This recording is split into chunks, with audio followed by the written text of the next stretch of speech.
All right. So the Super Falcons will participate in the second round of the FIFA Women's World Cup, and this is after picking up 5 points and finishing second in a really tough Group B.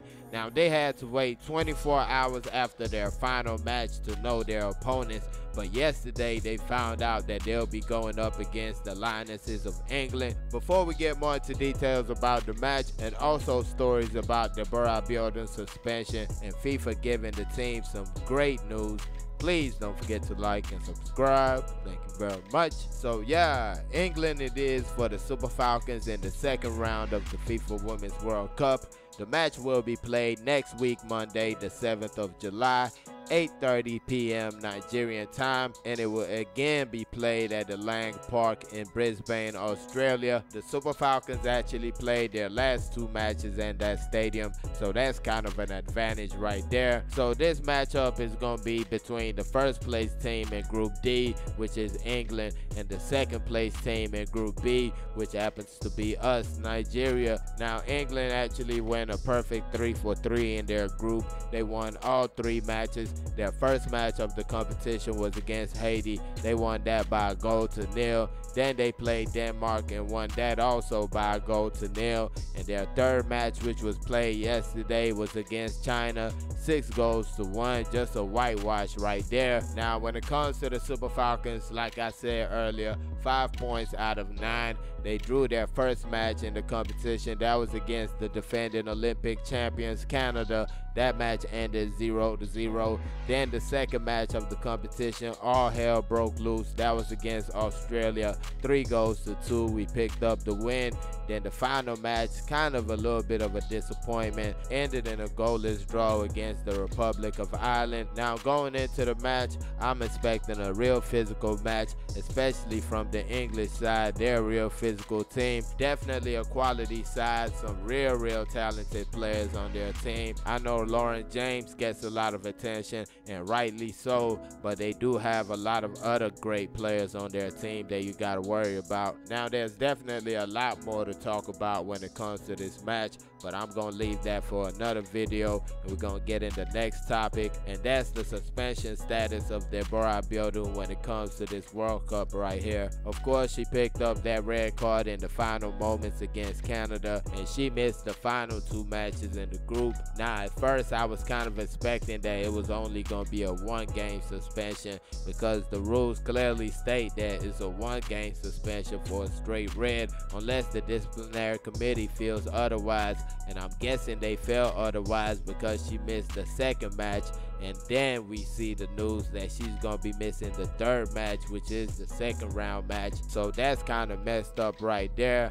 I mean, it was a dangerous tackle, but I don't think that there was an intent to injure the player. You think about the time that it was in the game, like 90-something minutes. She was tired. She goes for the ball, mistimes it, and catches the player's leg instead. Luckily for the player, no injuries were sustained, but you don't have to punish her like that. 2 games, 1 game, that's enough. But 3 games in a World Cup, that's kind of messed up right there. She didn't bite nobody. She didn't punch nobody. She didn't intend to injure nobody.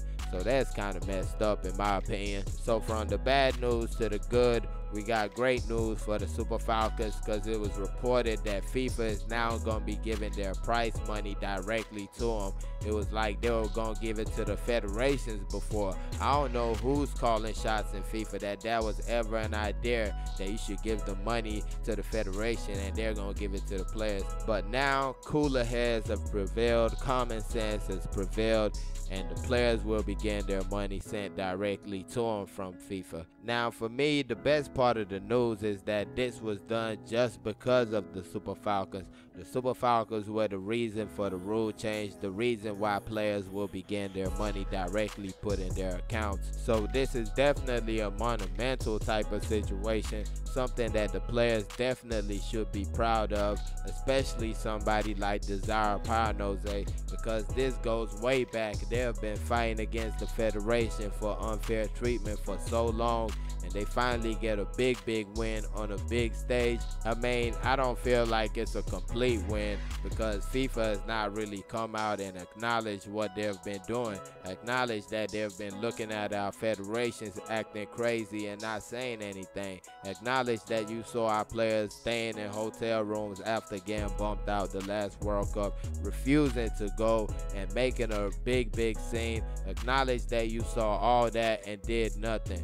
So this right here is kind of a little bit of a win, but it's not all the way because FIFA is not acknowledging that they've been holding back African football just by standing by idle. I mean, year after year, you're giving these federations money. You're not asking them how they spend the money. You're not checking up on how they spend the money. You give them money at World Cups. You don't even care that they're giving their players money. You just look away every time you see rows between African teams and their federations. You look away, and you could just come in and just say one or two things and get things settled, but you stay away, let the embarrassment show on the nation, let it show on the players, and finally you do something right.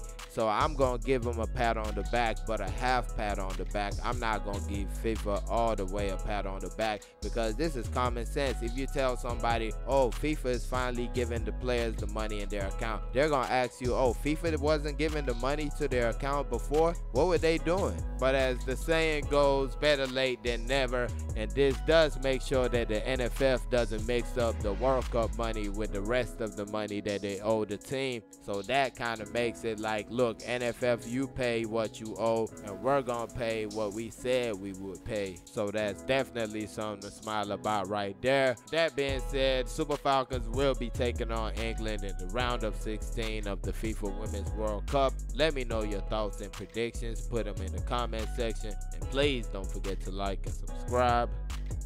Thank y'all for watching. Peace.